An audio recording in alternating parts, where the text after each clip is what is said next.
Hi guys, kumustang pang-gobyerno niyo dyan? Si Ma'am Sturgy na naman ito. Ano guys, dumating na ba yung parcel niyo or parcel ng anak niyo? Pang ilang parcel niyo na yan guys? Depende sa dami ng anak.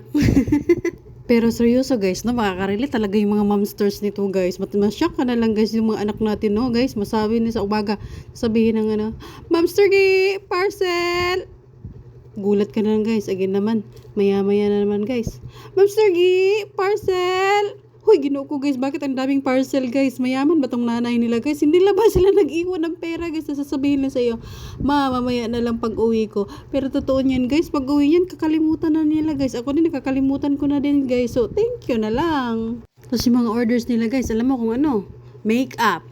K-pop, mga K-pop na pictures guys, mga posters, ginoo ko guys, bakit naman sila ganun guys? Tayo dati sa F4, meron na okay naman yung poster guys, puno na yung kwarto, pag okay na yung kwarto natin, stop na, pero sila guys, ang dami guys, parang baraha yung K-pop merch nila, ano ba yan guys? Oy, puno na nga yung kwarto guys, may baraha pa, tapos may album pa. Alam mo yung album natin dati na parang nilalagay yung mga pictures, meron din silang ganun guys.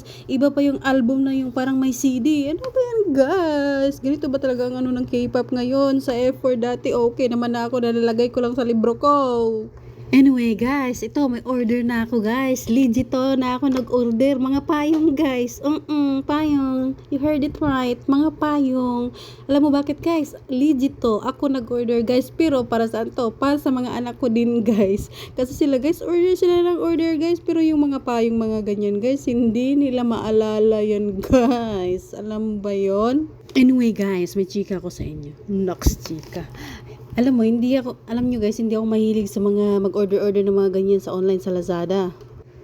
Kasi guys, nag-order ko ng isang beses, no, minsan, palpak, yung blender na in-order ko may basag, kaya wag na lang guys, imbis nagtipid ako, kailangan ko pang dalhin dun sa office ng Shopee, kaya ito, napagastos pa ako guys, alam mo yung 52 degrees pa dito sa Manila, nako guys, na high blood yung asawa ko guys, na high blood si Don Robert, kaya sabi niya, ayaw mo kasi pumunta sa SM, ang walking distance lang yung SM, tingnan mo tuloy, napunta pa tayo sa Shopee na, center, wag na lang.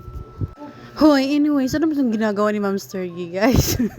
Hindi, guys, kumakanta ko dyan ng Dalagang Pilipina. Pangit guys, no? Huwag naman kayong mangbash. Oh, charot. Ako pala yun ang basa sa sarili ko guys. Pero alam mo guys, yun yung nagustuhan ko dito sa yung sa mag-vlog-vlog. Kaya malabas mo yung kakulitan mo guys. Kaya alam nyo guys, kahit nasa 30s na tayo, yun yung kakulitan talaga natin. Nag-aalab pa rin, no? May mga momster, balik tayo dun sa parcel, no? Ayan na, nainita na si Momster Gi. Ayan na guys, tingnan nyo, black yan. Pero yung kanina, dalawa, puro green.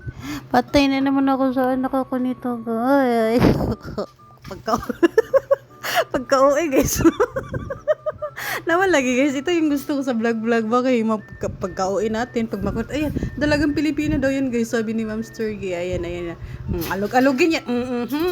Nalog-alog. Oh, ano din naman siya guys, dito, durable, di ba?